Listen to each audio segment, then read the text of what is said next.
Hay nombres que son, bueno, más que nombres, son leyendas, son símbolos, casi religiones.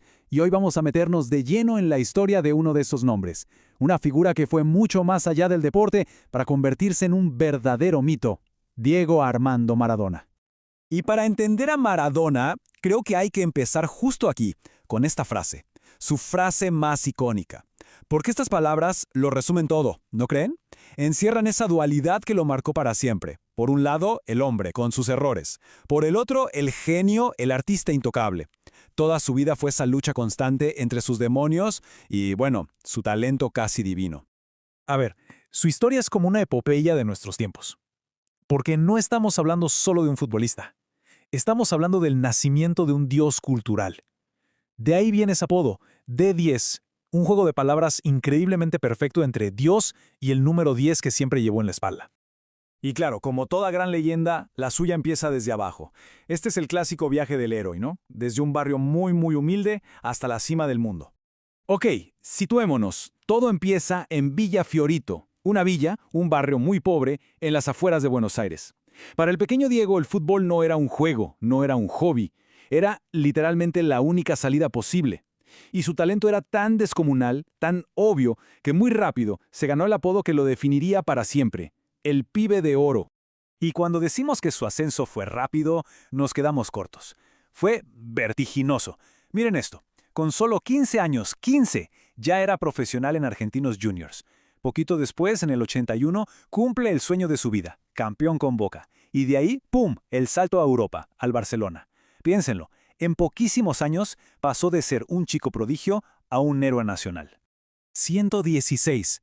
Este número parece frío, pero ¿qué significa realmente? 116 goles en 166 partidos con su primer club, siendo prácticamente un niño. Esto nos dice que no era solo un jugador habilidoso, era una máquina de hacer goles, una fuerza imparable desde el minuto 1. A ver, una cosa es que te quiera tu gente. Otra, muy distinta, es que te aplaude el rival. Y el archirrival además. En 1983 pasó algo que es de verdad casi impensable en el fútbol. El estadio del Real Madrid, el Santiago Bernabéu, se puso de pie para ovacionarlo a él, jugador del Barça. Después de un golazo, claro. Ese era el nivel de su genialidad.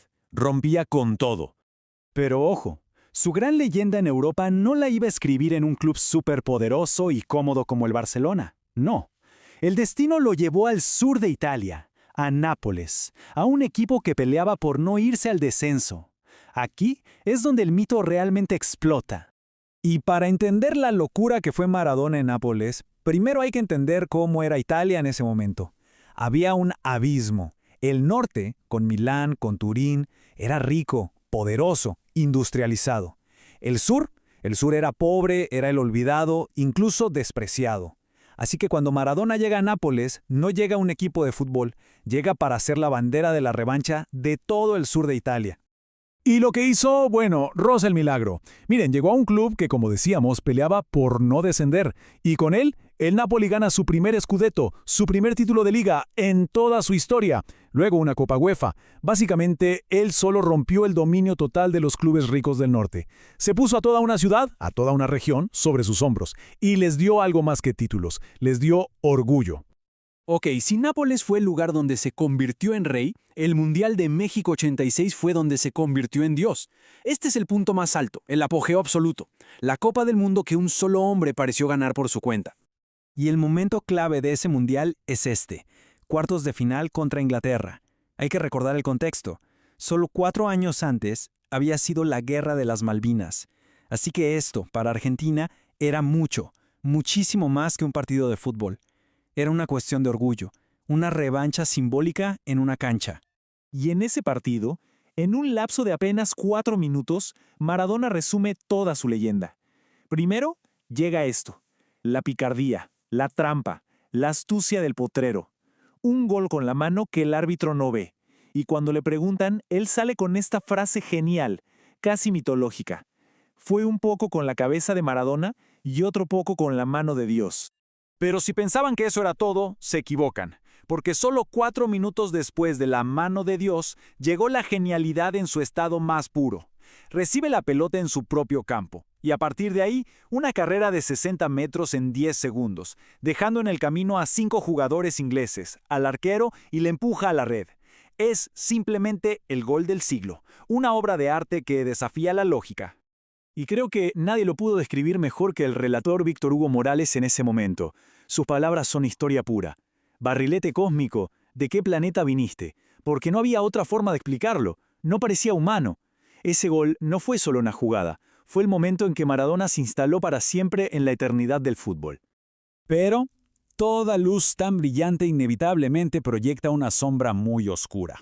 Después de tocar el cielo con las manos, empezó la caída. Una caída trágica. Y es que no se puede entender al dios del fútbol sin hablar del hombre y de los demonios que lo atormentaban. La presión de ser un dios viviente en Nápoles, la fama desmedida, todo eso lo fue consumiendo. Empezó su lucha contra la adicción a la cocaína. El peso de ser el salvador, el ídolo de millones, fue simplemente demasiado para una sola persona. Y el golpe final, el más duro para su carrera con la selección, llegó en el Mundial del 94 cuando lo expulsan por un control antidoping positivo. Y esta fue su reacción. Me cortaron las piernas. Una frase desgarradora que lo dice todo. El sentimiento de que le habían quitado lo que más amaba, de la peor manera posible. Era el final abrupto y trágico de la carrera del héroe con la camiseta de su país. Y así todo nos lleva de vuelta al principio, a esa frase, la pelota no se mancha. Porque a pesar de todos sus errores, de sus adicciones, de sus caídas, él siempre puso al fútbol, al juego, en un lugar sagrado. Separaba su vida personal de la pureza de la pelota. Entonces, al final, ¿con qué nos quedamos? ¿Quién fue Diego Maradona? ¿El genio absoluto? ¿El ídolo que le dio voz a los que no la tenían? ¿O un hombre lleno de fallas que no pudo con su propia leyenda?